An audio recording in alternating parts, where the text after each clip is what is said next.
people here? Well, I suppose you're the important one for this one. Are you ready? Oh, it's good to have an audience too. Oh, the internet is always listening. All right, okay. Can no, you I don't have. Sorry, who's that? That was me. Can you hear me this time? Yes, can indeed. Yes, so hopefully, so you'll the talk after this one, Nick, along with Buzz. Yep, I just wanted to check the audio. Yep, great.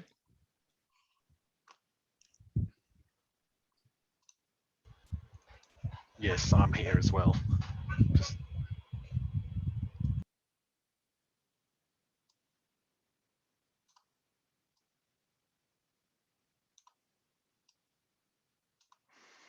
All right, I think it's time to start. So I'll share my screen and we'll have a look at this quadplane ship landing.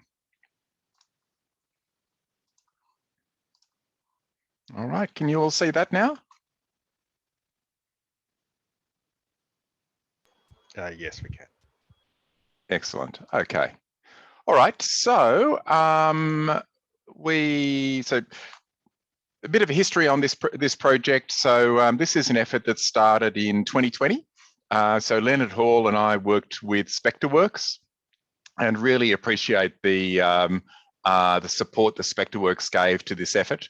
You can see there a SpectreWorks Cobalt 110 landing on the back of a ship. That particular landing was being done, that was pilot controlled. And so that was actually being landed in Q loiter mode, I believe. And the pilot was just putting in stick inputs to line it up with the ship. And the testing of that, just manual landing on a ship, really demonstrated why we need automatic ship landing. And it was really rather difficult, particularly when there was significant wind, when there was significant wave activity, when the ship was moving at a more than a few knots. It became a very high pilot load to try to keep the plane matching the velocity of the ship during the descent and the takeoff. And so those tests that SpectreWorks did were really informed the decisions we made later about how we should automate quadplane ship landing. That effort unfortunately stalled due to some technical issues unrelated to the ship landing code, but it was revived later. So that original code was written as C++. We wrote some ship landing code directly in the RGPilot C++ code base.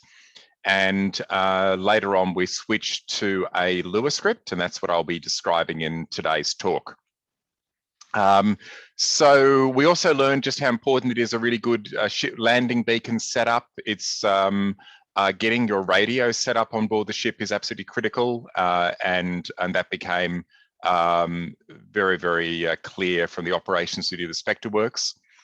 We also made a decision early on that we wanted the ship landing to operate in all weather conditions, so night and day, in fog or rain or other conditions. And that basically ruled out a machine vision based landing system. The landing system is driven by GPS, but I'll talk about some ways that we've made it able to overcome the inaccuracies of GPS.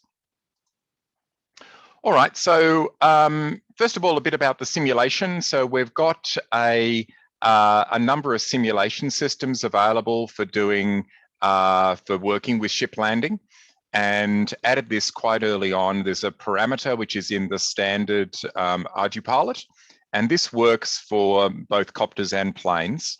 And you just enable it with sim ship enable, and then you've got various parameters to control the speed of the ship and the radius of the circle. It basically, the ship just goes through a great big circle. And the actual model of the ship itself in this very simple built-in ship simulator is a squat cylindrical landing platform. And so imagine it's this circular barge moving around in the ocean. And so if you're on that, within the radius of that circle, then you will land on top of that cylindrical platform. And if you go outside of that radius, then you will end up in the ocean and you won't move. And so very, very simple, but quite effective simulation system. And a lot of the work for testing was, and the development of this ship landing system was done with that very simple simulator. And I'll be showing a bit more about that, showing some demonstrations of that simulator later on in the talk. So we've also got a number of other simulation systems. I did use RealFlight for some of it, for some of the simulation, and it's able to do the ship landing in RealFlight, but when it actually touches down, the ground is not moving, which means the plane can end up tumbling, right? If the virtual landing platform, because you can enable the SimShip enable inside RealFlight, and so you can have the ship appearing on the ground station and you can land on it. But as soon as it touches down, the aircraft is going to suddenly get that massive friction, and it will end up, being quite a nasty landing. So Reese Mainwaring has been doing some really fantastic work on various simulation systems using the gazebo ignition. And I just thought I'd briefly show you some of those. So this is one that, this is the Altitude Quadplane taking off and landing on the back of a truck.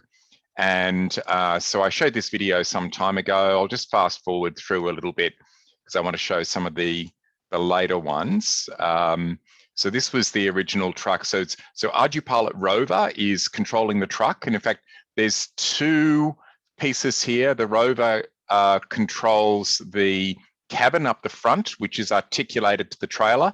And the trailer is where we have the simulated beacon for the landing point. And so I'll just take it back just a little bit you can hopefully see the takeoff. So there it is doing the takeoff from the truck, and it's matching the velocity of the truck during the takeoff and then doing the transition. And then later on here, I'll be able to show it coming back and landing on the truck. But I'm not going to go through the full one because we've got some other demonstrations. I'm very aware that I don't want to go over time again on this talk. So I'll show it here approaching the truck, and there it's going to approach, and then it back transitions over the top of the truck. There it is slowing down, and then it'll descend onto the truck and it'll end up landing. If I fast forward here, you'll see it end up landing on the truck. All right, so again, I'll fast forward a little bit to make this, you can watch the whole video from the link. It also has horizontal repositioning. One of the things I was demonstrating here was repositioning it on the truck. So pilot controlled repositioning relative to the beacon. And that allows you can see the little inset video where I'm using the transmitter to reposition the plane above the landing point. You can pause the landing. I'll be talking more about that later. All right, so that's one of the demonstrations. There's a ignition-based ship, and that's this ship here, which is the Havard tug, and I'll show that one with the full ship landing in a few minutes. And then we've got also a large version of the WAM-V platform. So this is a quadplane taking off and landing on this large version of this like semi-inflatable landing platform. And so I could demonstrate that as well if you like. But I think what I'll do is I might fire up the simulator with the ship, because I think it would be quite good to give some context. So I'll just go and show you what this ignition simulator is like. And so I'm going to start up this one that Reese helped me with, which is a so wait for that to start up. Hopefully it will. And if I zoom out a little bit, then what you'll see is there is a ship with the Altitude quadplane on the ship. And I will start up Arduino. This is going to start up the rover code to control the ship. And then it's got the plane code to control the plane. So the ship has now started moving.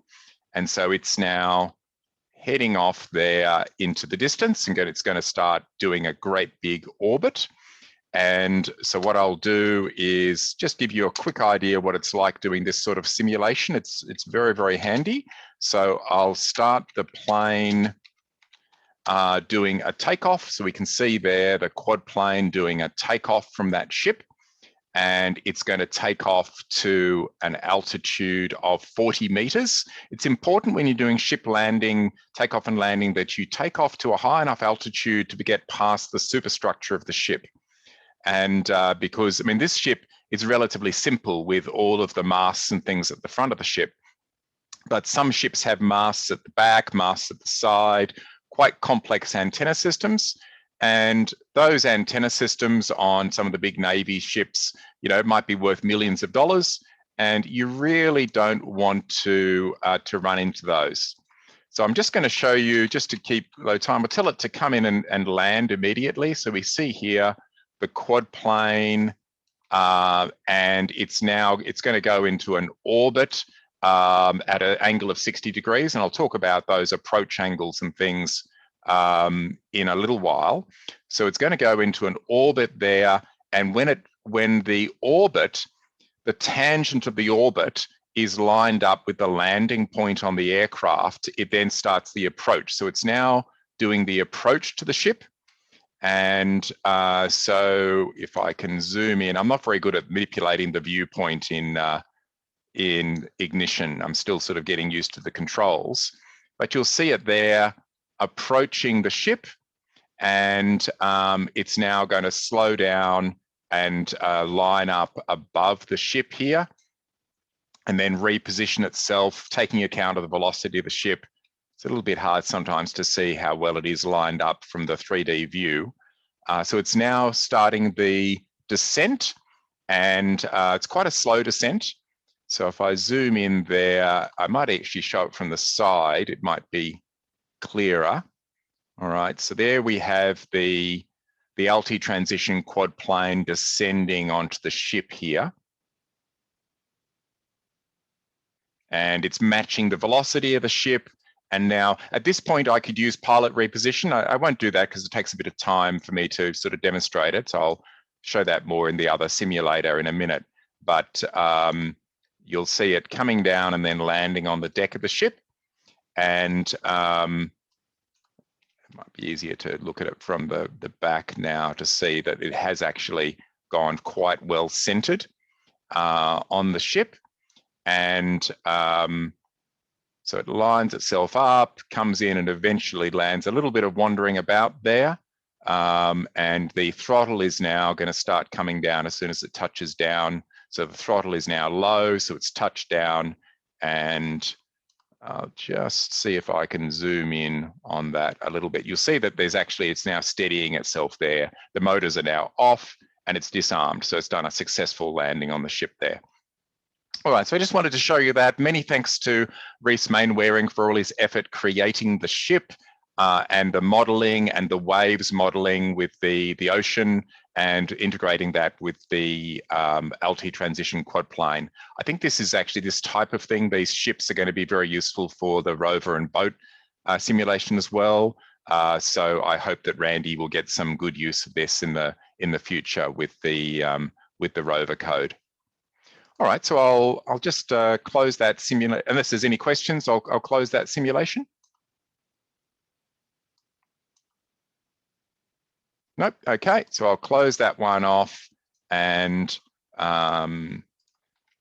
great, back to my slideshow. So these are the different types of simulations that have been developed. So what you need in order to do this type of ship landing, you need a beacon on board the moving platform, which tells it both the position and the yaw of the moving platform. And these are two example beacons. The one on the right down here was created by Leonard Hall from Free Space Solutions. And what it's got is two helical GPS antennas at the end of a boom, and two antennas for a RFD 900X radio. And then inside it's got a flight controller. I think this one had a Cube Orange in it. And so what this gives you the tool you need to get accurate information on position and yaw of the moving platform. And so using this dual GPS antennas, basically the flight controller in this beacon is running our moving baseline GPS yaw code. And that makes it, you could use a compass, but you'd have to be very carefully calibrating it to magnetic field effects and offsets of the ship. So it's much easier to use dual GPS and get really good yaw from those two GPS antennas. So the idea basically is this sort of a beacon needs to be on the beacon is providing the main message is global position int message. And the global position int message contains the position and the velocity of the ship. It also contains the yaw. Currently, Mission Planner actually for displaying its yaw for the ship, when it displays the ship, it gets that through the attitude message rather than the global position int message. And so you also need to provide the attitude message back to the ground station in order for the ship to show the right orientation on the ground station. But the ship landing code itself just uses the global position int message, which does actually have all the information that is needed. This is another beacon on the left here. This is the beacon created by Offshore Aviation. They're a US-based Pilot partner specializing in quadplanes for shipborne operation. And the testing that I've been doing over the last few weeks has been with Offshore Aviation, and I really appreciate the effort they've put in to do the testing. And I'll show some videos of the actual flight testing that we've done with their test quadplane. So this again uses an RFD 900X with dual antennas. And in this case, he's got the patch antennas on these little stands. And then this case contains the power supply, etc. for this beacon. So this beacon is completely standalone. You don't need any cables coming out of it. It's all, it's just a standalone box. You then place it somewhere convenient on the ship, probably at a high location. You don't place it at the point the aircraft is going to be landing. You set an offset from that. So you might put this one up, near the bridge or some high point on the ship. And then you tell the plane to land at a position relative to the body frame of the beacon. So you can give it an offset X, Y, and Z, and there's a way to automate that offset that I'll be talking about in a few minutes. Feel free to ask questions while we're going along, by the way. Very happy to have discussions while we're going. All right, so there's sort of the beacon setup. Both these beacons, they're using a firmware which was originally developed by Canberra UAV for the RFD 900X for the I think 2016 Outback Challenge. And this is a 3-node mesh firmware, which is very handy. It's basically you load this special RFD 900X firmware onto 3 nodes, and it provides forwarding. The beacon acts as like a relay aircraft, and it forwards packets from the ground station via the beacon up to the aircraft. And that has a number of advantages. So it forwards the global position int message to both the ground station and up to the aircraft. You get the telemetry, but your ground station doesn't need a high antenna on the RFD 900X because the ground station is only going a short distance to the beacon. It might be, say, 30 or 50 meters within the ship to get to the beacon. And then it's the beacon antenna which is getting up to the aircraft, which might be going, 100 kilometers away or, longer flights.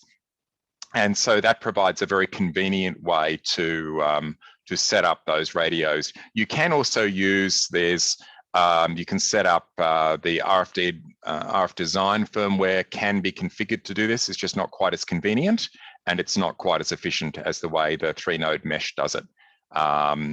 So unfortunately, the 3-node mesh firmware is only available for the version 1 of the RFD 900X. The new version 2, I just received one of the version 2 radios just recently from RF Design. Thank you very much. And I haven't yet done a port of that 3-node mesh firmware to the new version, the version 2 of that radio. You can use other radios. So, you might like to use, say, a Silvus radio or a Doodle Labs radio. And I've been told by Philip from CubePilot, Philip Rose, that future versions of the HereLink will likely support being able to do 3 nodes like this. So multi-node mesh, which will be really nice to see. All right, so the beacon requirements, as I've mentioned, you basically just need to be able to get global position messages from the beacon. They have to get to the aircraft. It is possible to forward the global position int from the beacon via the ground station. So you could actually have 2 radios from the ground station, one going to the aircraft, one going to the beacon on different frequencies, or one being Wi-Fi, for example, going to the beacon over short range, and then something like an RFD 900X or similar going long range to the aircraft. You would just need to ensure that your ground station does forward the global position int messages from the beacon up to the aircraft. In MAV proxy, you do that with a setting called forward pos. You go set FWD pos to 1, and that will forward position messages from between all the aircraft. I don't know what the equivalent is in Mission Planner, but I'm sure it could be done with a plugin if need be. I haven't tried to do that because I've always used the mesh radios, but it would be an interesting thing to add into Mission Planner. Yes, that's basically how you need to do the communication so that the aircraft is aware of the position and yaw of the landing beacon. So, as I mentioned earlier, this version of the ship landing is done using a Lua script. So there are really quite minimal changes to the core flight code in C++, the core Pilot plane code.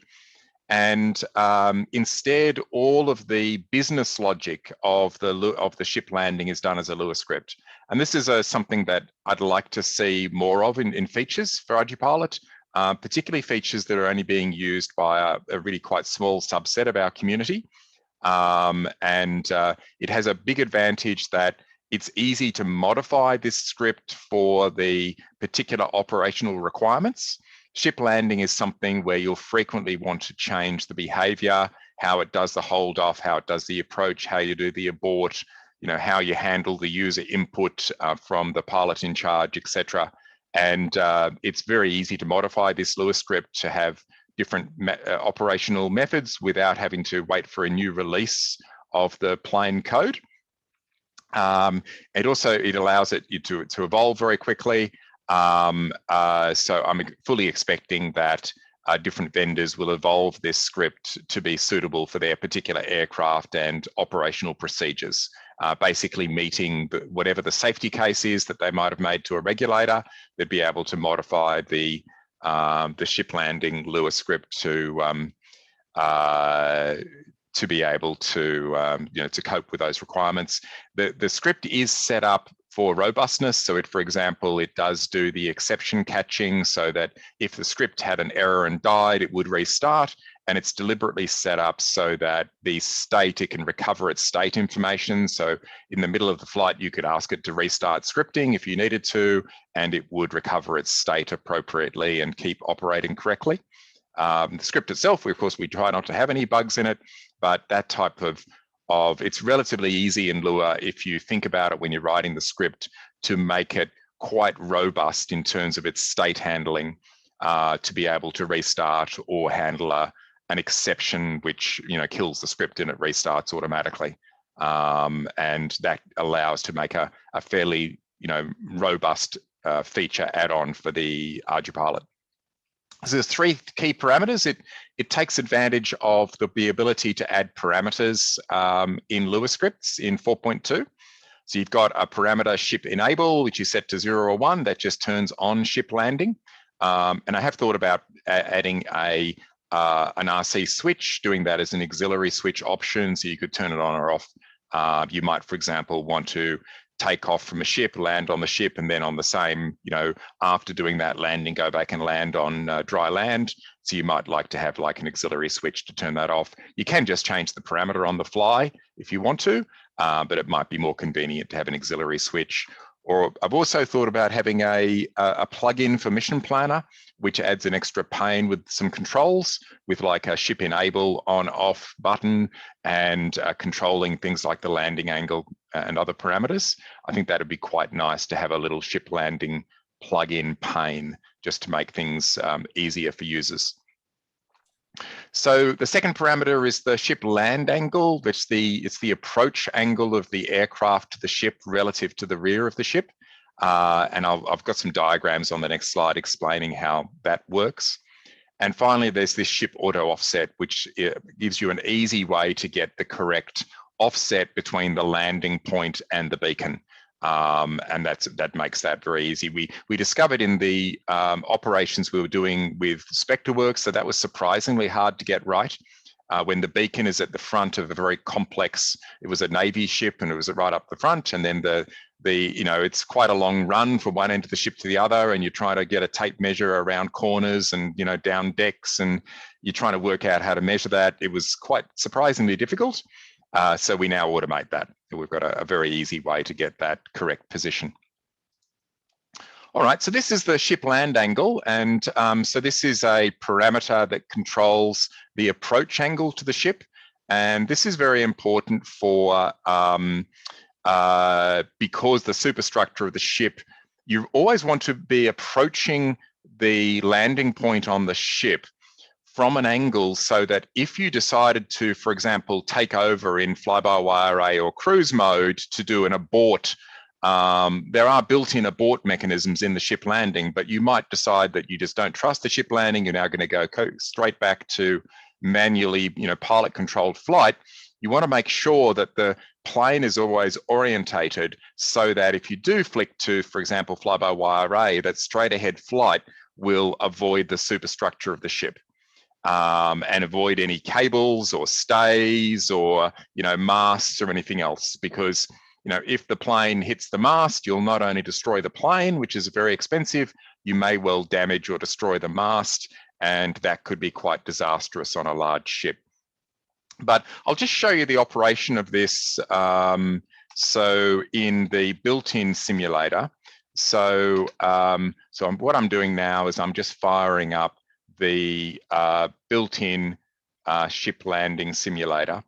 And so what we are here, we've got a ship here in San Francisco Bay, and we have a quad plane sitting on that ship. And so what I'm going to do, the mission here is incredibly simple.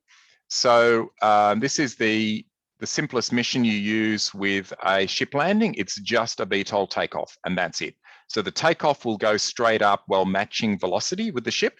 So for example, if you've got a small deck for doing the takeoff and you've got masts at the back or to the side, the plane will hold its position relative to the deck as it's ascending until it does a forward transition. And the pilot can override the yaw if they want to, or it can do weather vaning. The default will be to do weather vaning, but you may want to in fact control that yaw so that throughout the takeoff, you might like to give a very specific yaw that you want to hold at, to make sure that if it does start going forward, it's not going to hit a mast. So very, very simple mission. And I'm just going to pop it into auto mode, and I'm going to arm the throttle. So the plane is now going to take off here. This simulation,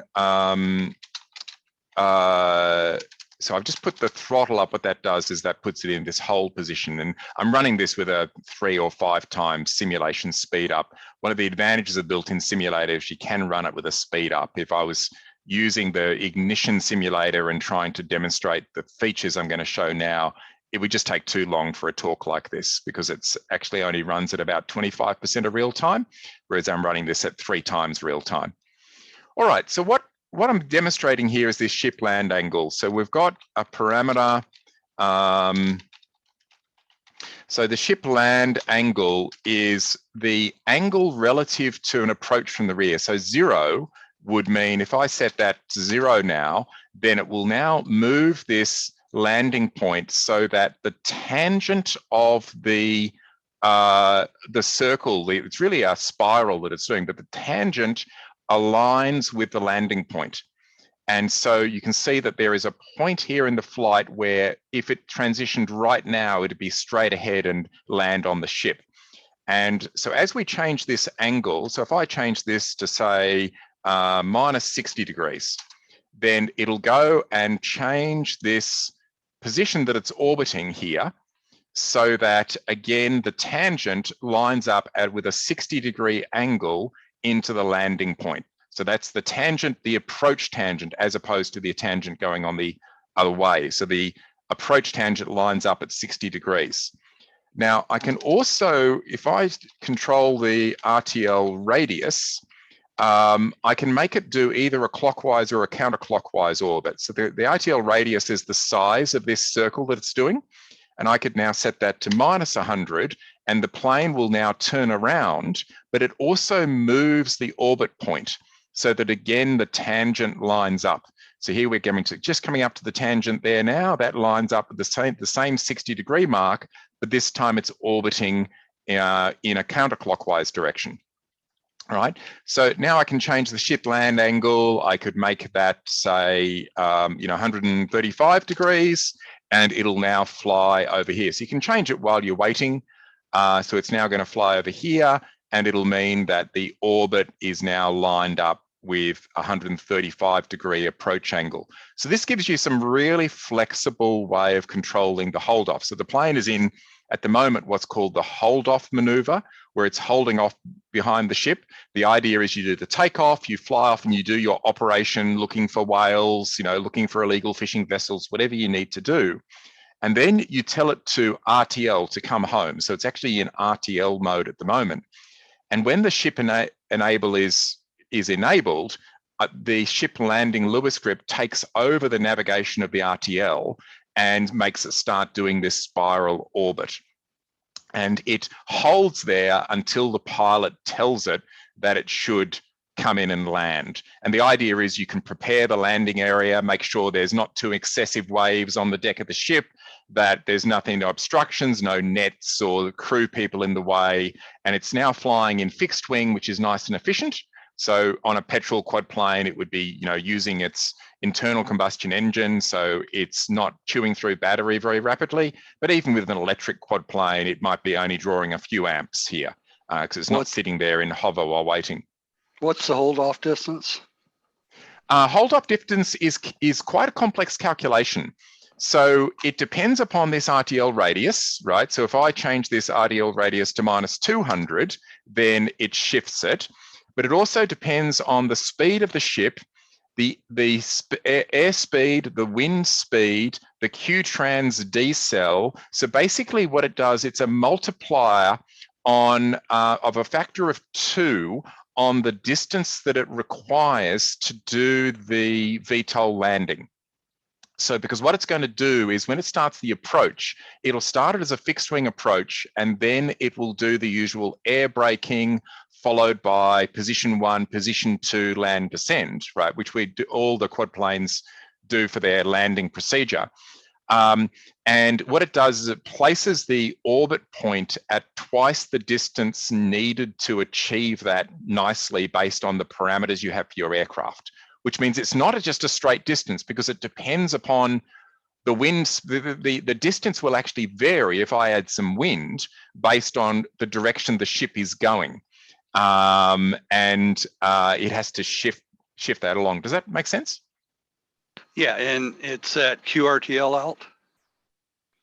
That's right. This is actually at Altitude RTL. There's 2 altitudes involved. The first one is the RTL altitude, which is your hold off altitude. And then the way you do it is, if I hold up a transmitter here, I don't know whether you can see the transmitter. So the design is we have essentially 3 positions with the throttle, right? So, so what I've got here, I'm currently got the throttle at mid position there. And so that's now in the hold off. If you watch the little messages in the top right here, if I can, up on this console and I lower this throttle stick, then it says descending for approach, right? And I raise it back up again and it's now climbing for hold off. So we decided that we basically we still wanted a transmitter in this case, although we're going to add the option of doing it with a 3-position switch, or I'd love to do it with a plug-in where you have buttons in Mission Planner and a little plug-in for, RTL hold off, descend for approach, land buttons in a plug-in. I think that would be very nice. So you don't have to have a transmitter at all. And that would just trigger the auxiliary switches. So, but for the moment, what we've done is it's a very simple interface. So basically the throttle stick here in mid position, it's in hold off. If it was starting to land and I raised the throttle, that would abort and it would climb back up to the QRTL out and then abort and go back to the hold off. If I lower this stick, you'll see that it's now saying descending for approach. So it's now lowering its target altitude, and it's now said reach target altitude. So that's lowered to the QRTL altitude. So the idea is you can hold off at a higher altitude, but you have a lower altitude for the approach, which means that you can have a nice comfortable hold off altitude and then have a bit lower altitude to save battery on the landing. All right, so I might as well run through the rest of this landing here. So as you can see, hopefully you can see my sticks there. I'm just going to lower this throttle stick all the way down. Right, and what it's going to do now is start the approach, and so it's switched to QRTL mode, and it's now aligning there, weather vaning, etc., and it's now descending above that plane. And I can pause that there. I'm just going to raise that throttle stick a little bit, and it will. Oh damn it! Sorry, I hadn't gone above. Sorry, you have to, it's a standard feature in Quadplane to be able to do throttle control for landing descent rate, but you have to prime it by going above 70%. So my apologies that I didn't prime it. I would have had to do that and then back down again to prime the throttle control for descent rate. So, but I think given the time, I won't go back and demonstrate that again and do a new landing unless we have time at the end, because there's a lot more slides to get through. All right, so I'll leave that and go back to my slides. And okay, so there's the sort of 3 different land angle examples. Tridge, okay, a question. This is Tom Pittenger. Is there anything particularly different about handling a VTOL takeoff on boat versus land? There is. So during the takeoff, you need to do the velocity match. And there's a few things that need to be handled. One is if you don't use the special ship takeoff, which is built into this Lua script, then what will tend to happen is the plane thinks it's going along at quite a high speed. Well, it is going along quite a high speed, and it will try to pitch up hard while it's still in contact with the ground, right, as it's trying to slow down. And it sometimes doesn't even manage to get off the ground, at least in the simulator, because it's putting so much of the authority towards the front motors and less on the rear. Depending on what the hover throttle is, it may not actually manage to unstick and get off the ground at all. But even if it did, it would then quickly go towards the rear of the ship. And you might hit the railing on the rear of the ship, or hit the flag at the back of the ship, or an antenna mast, or somebody filming. So it's quite important that it actually is a velocity matched takeoff, and it does it all the way up to the transition altitude. It matches the horizontal velocity with the ship. Okay, so what I was getting at is you didn't mention anything about ship takeoff stuff. So so is that part of your scripts then? That's something you've added? It is part of the script. That's right. Okay. It is actually automatically part of the script, as long as you're doing an automatic takeoff. We could add it for guided mode takeoff or even Q loiter. And in the original version of the C++, we had a switch to enable it in Q loiter, where we treated it as like a cruise control switch, where a bit like cruise control in your car. When you put it up, that tells Q loiter to hold the current velocity. I haven't put that into this one. I've just done full automatic takeoff, which was what was needed for the testing I was doing with offshore aviation. But we may bring back something like that for Q loiter in the future. We could do it with any velocity controlled mode. It will work. And it's a relatively small change to the Lua script to enable that in other modes. We just need to call the API that does the velocity matching. So what mode are you in when you take off? This was auto mode, just doing a VTOL takeoff in auto mode. So the idea is that the whole mission is in, you start off in auto mode, it goes out and it does the takeoff, it goes straight to its hold off, because it's the only thing in the mission is a nav VTOL takeoff, which means plane defaults to doing an RTL immediately. That RTL goes straight to the hold off position and starts sitting there loitering behind the ship while you're preparing the mission, right? You might then use guided mode, for example, and send it out on, tasking it to take photos or whatever it needs to do. And then all you need to do is go RTL. It'll come back and land on the ship. And you set up your fail safes to also do RTL. So if you do get transmitter fail safe, ground station fail safe, then it will RTL and come back and land on the ship. So it's intercepting the RTLs and the fail safes. Yep. So you could take off, do a takeoff in a mission, then fly in pilot controlled. Switch to pilot control modes, whatever. If you get an RTL, it'll come back and do a ship landing.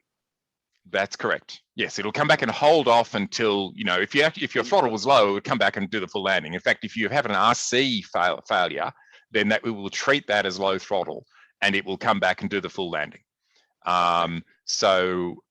Indeed, you could do that. You could override that if you still had ground station. You could force it into guided mode or loiter mode, just as usual, and override that, and then you pop it back into RTL when you're ready to actually land on the ship. Tridge, hi. I've been working a bit on this takeoff and landing from ships. How do you plan to handle the last 1 meter and the last 2 meters from the air to the ground, and the first 2 meters from the deck to height? Because those it's funny to put it on the simulator that looks like it's in a lake, but sometimes the space to land is 2-3 times the wingspan or the size of the vehicle that you're trying to land. So you don't have much room to land. So, and the landing usually is a crash, successful crash landing most of the time. Takeoff, takeoff is almost a hand launch because you launch or take off at the height of the wave or something like that. Yeah, so there's a few ways we've handled that in this particular system. There's multiple ways. So first of all, we do have a LiDAR fitted as far as height is concerned, but that's not the primary concern. I know that what you're concerned about is the sea state. If there's a lot of waves Let me just interrupt you, because I've even seen some commercial approaches of guys trying to sell tables or very large tables that oscillate to keep the platform always straight. Yeah, I've actually got one of those. I've actually got one. Our flying field, Spring Valley, was used for helicopter ship landing testing by the ADFA University here in Canberra. And the platform's still there. It's a large hydraulic platform that was designed to be fitted onto ships. And it would hold level relative to the earth when the ship is rolling.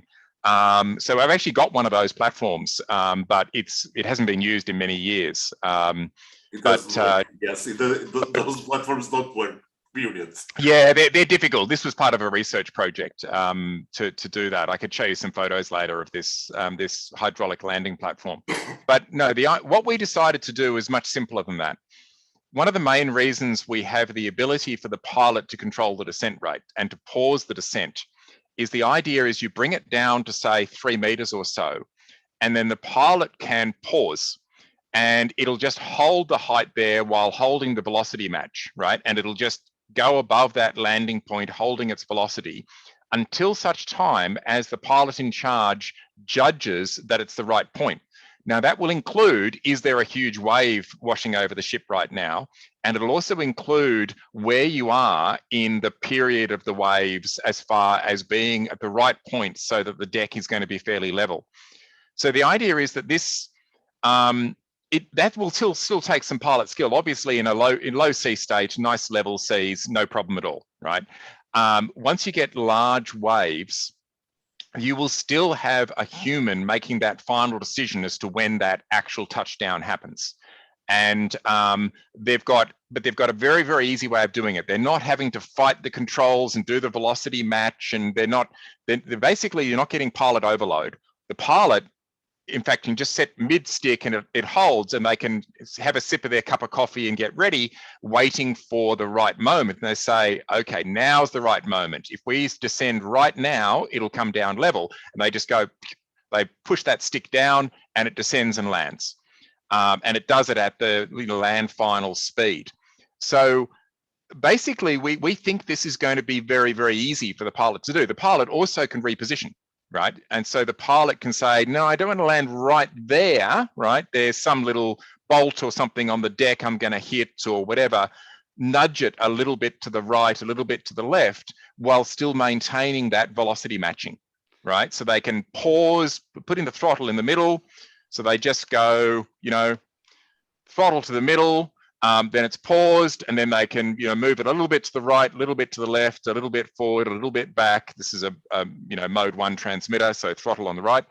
And that will then reposition it to just the position they want, and it remembers that repositioning, right? So if you reposition at any point in the descent, it remembers what you've done with the repositioning. And then you pause it a couple of meters above the deck, and at just the right sea state, everything's ready to go, throw it down, land. And we think that is going to make it work. You set that, it's a parameter. Typically 0.5 meter a second, 50 centimeters per second would be typical. But you can set that as a parameter, and you can also control it because it is proportional to your stick. So if you don't move the throttle stick all the way down, it will actually be, the way it works is that all the way down is the standard landing vertical speed profile, which means at the top, it's highest landing descent rate. At close to the deck, it's slower, right? That's our normal, the square root controller in between and all that sort of control. So all the way down says follow your normal profile. And then between there and half throttle, you have proportional control of that profile. So if you put it at a quarter throttle, then it will land at half your programmed speed, right? A third throttle is a third of your programmed speed. So basically that gives the pilot really good control of that descent rate. Now, anything above half, it'll actually start climbing again, right? It's a big wave coming in. You think, oh boy, I better get up off that deck or I'm going to get swamped. Just raise the throttle all the way up and it will climb, right? And then you can then pause it again at whatever altitude you're comfortable at as you're waiting for that massive wave to stop rolling over the deck, and then you lower it down. So the idea is that basically the entire landing is done on this single stick, right? And so it's to lower pilot load. Don't take the pilot out of the loop, right? You can just have the thing off and it just do fully automatic landing, but the problem of recognizing the sea state, recognizing the peak of the wave, we could have done that from the beacon. The beacon has its attitude. So it could be estimating based on roll and trying to estimate the sinusoids of the waves, etc. But it's so complex. And really, you're going to have somebody there anyway. There's going to be a pilot in charge, right, who has to signal abort and wave off and that sort of thing. And this gives them a trivial way to control that landing process. So I think eventually, this will be done with an RC transmitter initially, but later on, it'll probably be done with like a box with a knob on it, right? And maybe a couple of switches. So instead of a full transmitter, you have like, a little 3D printed box with a knob and 3 buttons, something like that. And then, come home, press button for that. Start landing approach, press button for that.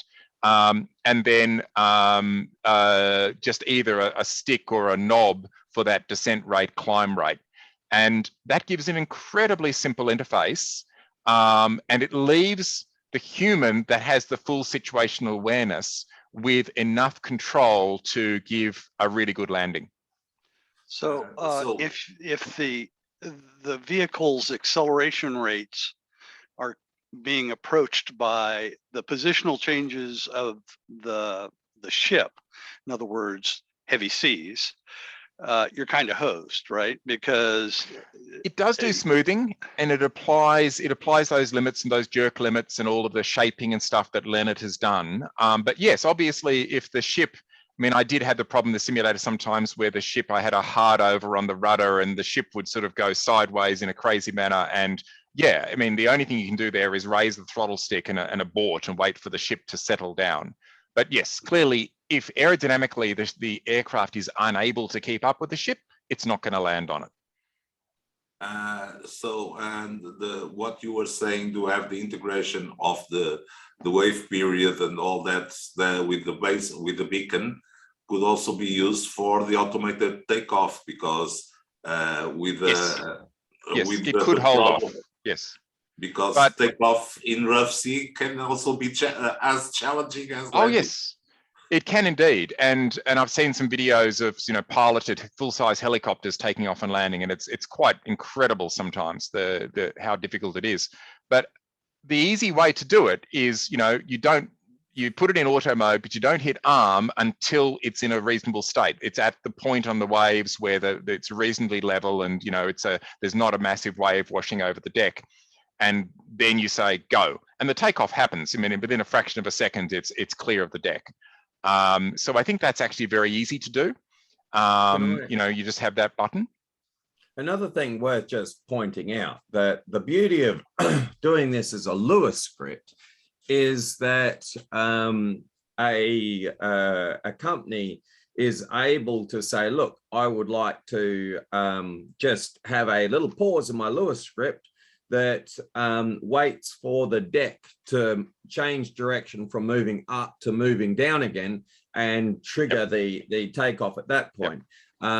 If they've got a LiDAR, a vertical LiDAR, they can, in the Lewis script, they could potentially look for a sudden change of, going from a descent to a vertical ascent when they are within half a meter of the deck, and automatically shut down the aircraft, assuming that that's touchdown, provided only the throttle is all the way at minimum, so that there's a suitable feedback or safety mechanism or something like that, or a switch is toggled.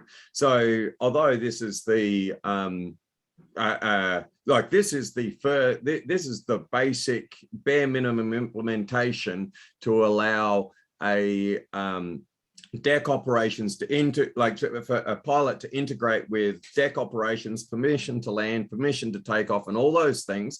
But the beauty of the Lewis scripting is people can add all this other complexity if they think it's important. Exactly. Yep. Thanks, Leonard. Questions. All right. Yes. So we have a couple different questions on YouTube and the Discord, so maybe we should try to answer some of those. We got time? I've got a few more slides. I might take some of those questions towards the end, because there's a few other bits that may well answer the question. Because I'll just move on a little bit, Josh, if that's okay. So home update. So while it's flying in all flight modes, while ship enable is true, home is continuously updated to the landing point.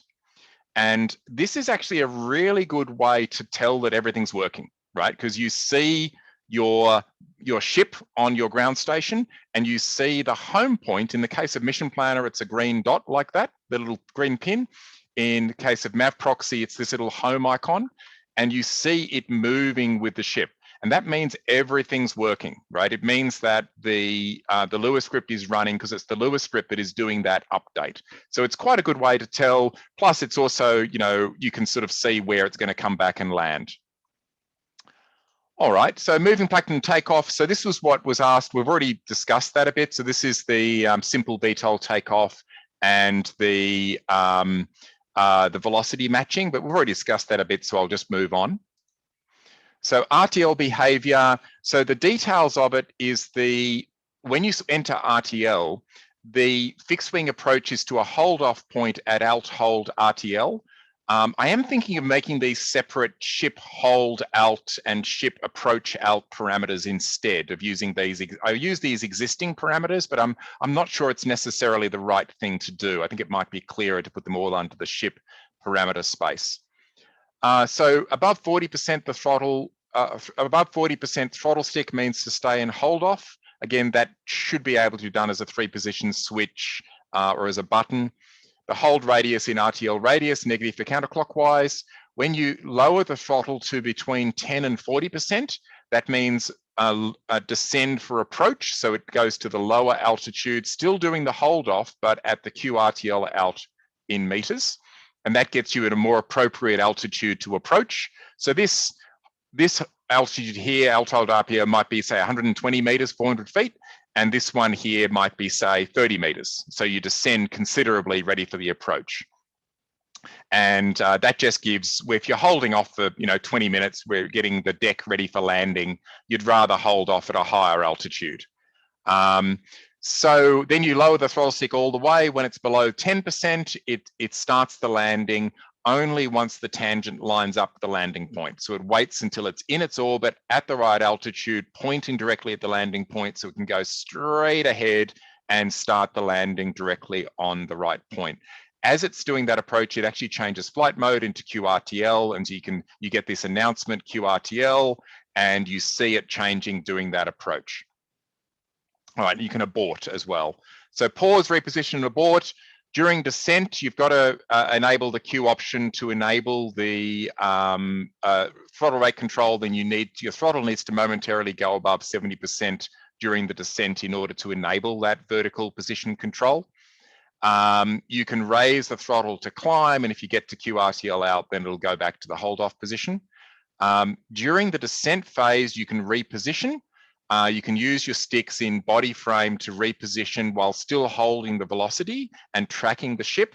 You can just shift it left, right, front, back, and of course you have your control as well if you want it, or the default is you'll do weather vaning to keep nose into the wind. All right, so the internals of this, there's two main new APIs we've added to Lua. And there's actually a very, very small footprint we had to add to Lua to make this whole thing possible. The first one is target location control, and there's two functions for that. There's get target location and update target location. And the update target location takes the new target location. So that's one of our location structures. So that's latitude, longitude, altitude. And it takes a new target location, but you've also got to pass in the current target location, which you got from get target location. And that's to prevent a race condition, because I intend, in the ship landing, it actually doesn't matter quite so much, but I intend this same API to be used for automatic fixed wing avoidance, reviving the bendy ruler control, bendy ruler avoidance code, but in Lua. And this is really all it needs. And this was basically the same API we had in the original bendy ruler controller in the C++.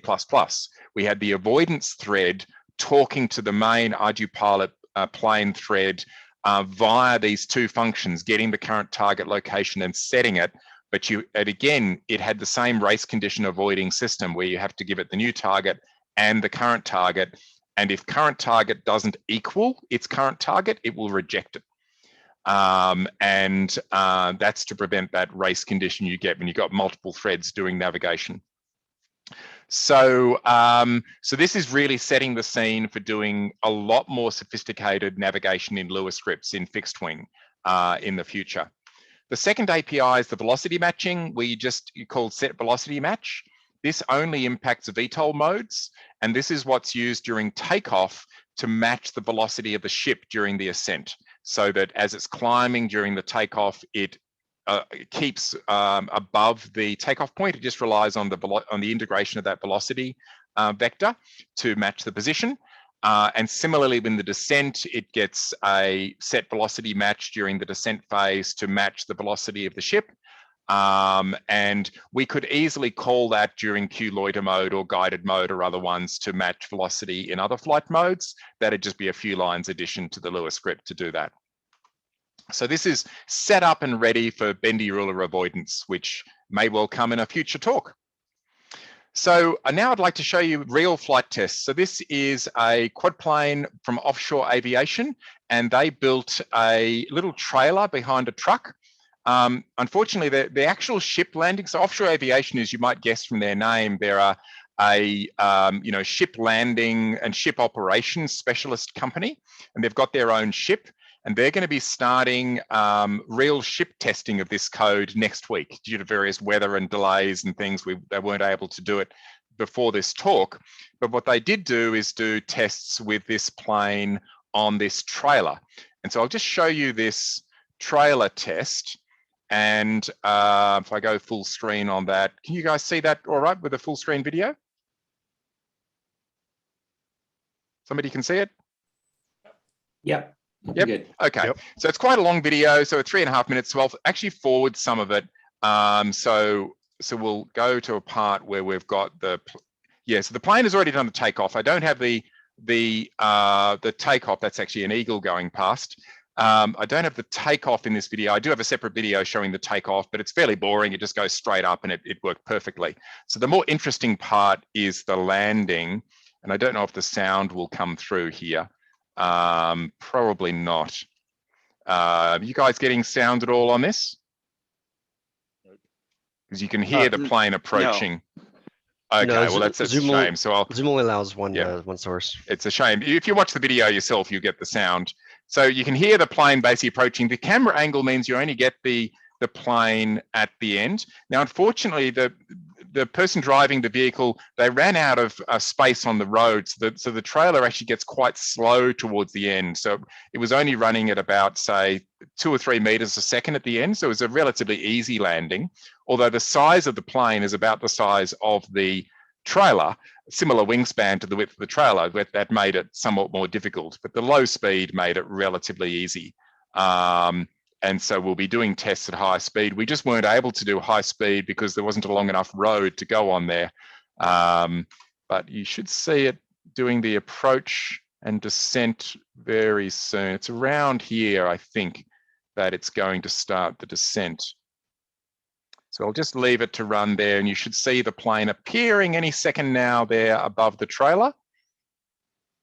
There it is. There's our plane coming down. Notice it's weather vaned.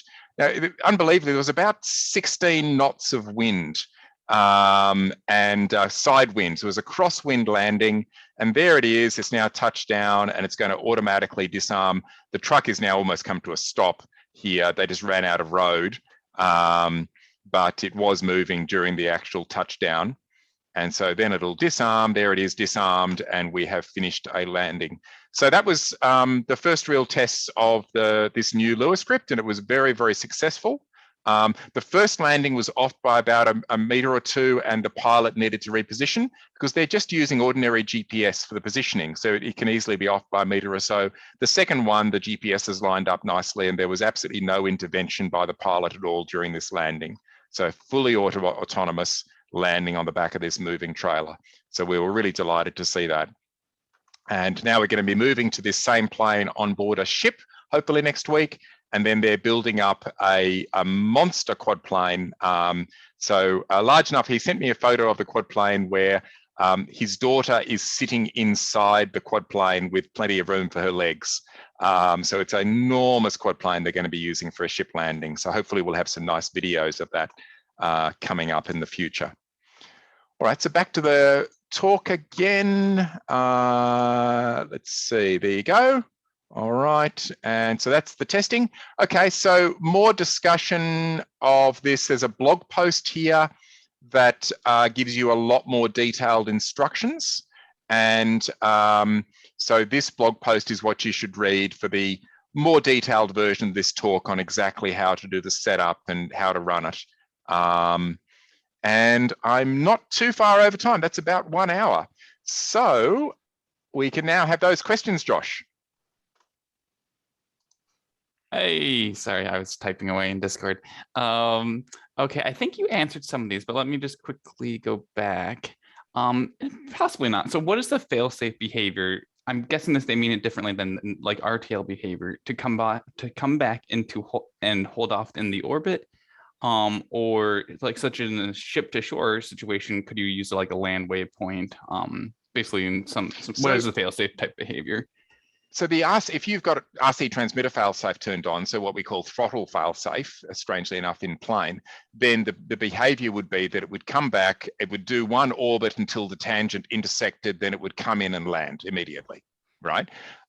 Now, as I said, I want to actually do a nice plug-in for Mission Planner for this so that you have buttons on the ground station to control that hold off. So we'll end up with a 3-position switch, so auxiliary functions via a button in a plug-in. And that will make it easier. It means if you lost, you don't have to have a transmitter at all, and you'd be able to say hold off or land in the ground station. But again, if you had ground station failsafe, really the only thing you can do is come back and land on the ship, because I mean you're eventually going to run out of fuel or battery, and so orbiting forever is not a good idea. There really isn't a lot of choice. You could have a parameter that says how long it holds off for. In the case of a failsafe, you might say set a 5 or 10 minute hold off. So while the operator scrambles to re-establish communication with the aircraft, that would probably be safe. And at the very least, they would at least get a chance to clear the deck, to give it a chance to land with no communication. But of course, if you've lost that ground station link, you may well have lost the beacon link as well, in which case the aircraft doesn't know where the beacon is. So at that point, it really can't land on the ship, because it no longer knows where the ship is. It needs that beacon. So there are some types of failsafe that this really can't handle well. We could implement some type of a failsafe fly to dry land if you're within range of dry land and land. But Henry? Battery failsafe. Yeah, battery failsafe. That's right. You set the normal failsafe actions RTL you would normally set, and that RTL will come back and land on the ship. It only intercepts RTL. What is the effect of RTL mode? QRTL mode on this? So QRTL mode will actually start the approach and landing on the ship. It's not something that I specifically tested as to fail-safe QRTL, but you could set a always QRTL, and I believe it would work, but it's not something I've been testing. So that's something that I think as we do the documentation, it'd be good to test. But what I recommend is RTL, not QRTL, so that it comes in at the higher altitude, because you really want, with potential altitude errors, barometer drift, etc., you really want the approach to be happening at a higher altitude. But QRTL always approaches at altitude. Yeah, for longer distances. You're right, actually. So that would probably work. I believe it will work, but I haven't been testing it to just do QRTL from 20 kilometers away, and it would then come back and land on the ship. It's just not something that I've been testing. I think people will generally want to hold off. So you've only tested the normal RTL, QRTL 0, Yep. I mean, RTL mode 0, and it intercepts anytime it tries to go into RTL mode, it will do the ship landing. Yeah. But the reason I think it will work is the script is deliberately stateless, so that if it sees it's in QRTL mode, then it'll assume it's doing the approach, and it will do the matching of the velocity, and it'll do the positioning, etc. Which means I'm 99% sure that will just work fine, but it's not something that I've been testing myself because I've always been using RTL and the hold off. The QRTL won't do the hold off. It'll come straight in and land, which means it'll come in from whatever direction. One of the main downsides is that it might come in from a direction that hits a mast on the ship, because it won't be using the land angle, because the ship land angle only affects RTL mode, because that's the hold off position. But if you're not within the Q approach 1 distance and you do any QRTL and QRTL mode 3, it will first go into an RTL. So okay, yeah, you could do that. Yeah, I prefer to just recommend people use the methodology I've tested, which is to use RTL, because I don't think there's any particular advantage in going straight to QRTL. But I suspect it would work. It's just something we'd need to test before we document it. Ship operations tend to be sort of expensive aircraft, expensive ships, and so you really want to make sure that the procedures you use, you narrow them down to a fairly narrow set of standardized procedures, so you don't end up with any sort of confusion as to what it's going to do. Well, it's just if you're operating, if you've taken off from a ship and you're doing something where you have pilot controlled VTOL operation, okay, and get a fail safe, then okay, you could go QRTL. You're going to go to QRTL, and it better come back to the ship. Right. Yep. All right, that's a good point. Thanks, Henry. Any other questions at all? Were there any that from the YouTube, the live stream, that didn't get answered? There's a few neat ones that might add some wrinkles. Can you set up a geofence around the ship superstructure? or maybe more, probably not geofence, but fences. Like an avoidance, a stay out region, sort of avoidance. Haven't tried, and currently those avoidance mechanisms in plane, it's not like copter, where copter skirts around an avoidance area and skirts around the fence and sort of bounces off them. Plane doesn't. When it hits them, it takes a fail-safe action, typically RTL, which means you could, I mean, we don't have any way to have a moving fence. We would have to have a fence that is anchored by the beacon, so moves around. We don't have that.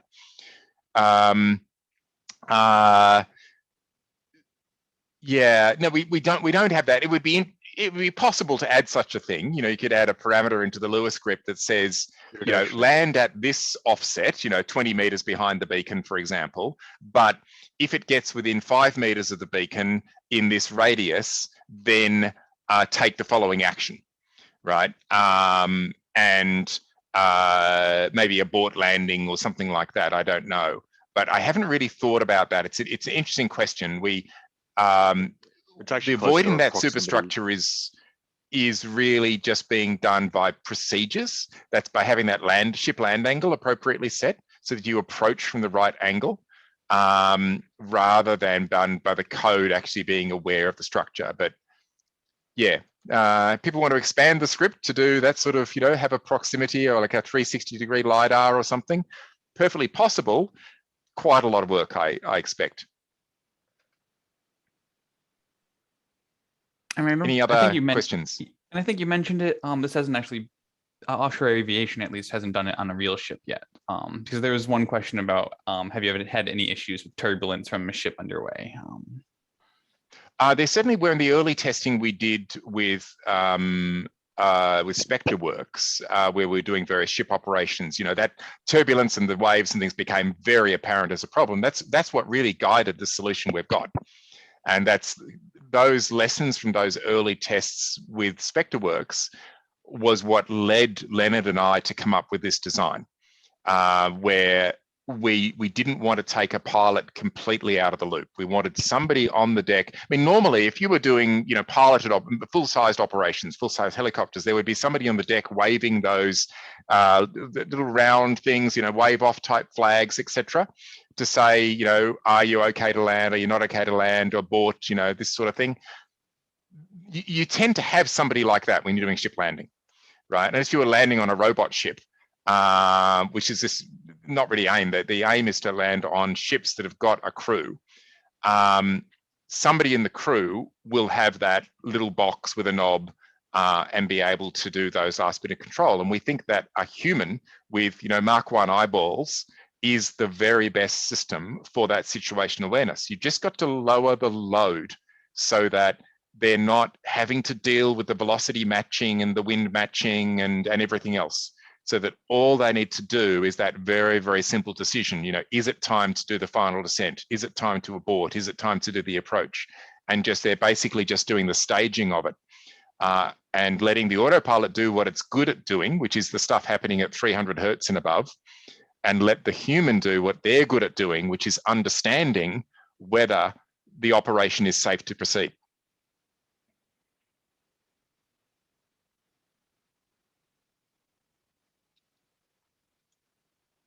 All right. If there's no more questions, then I think we can move on.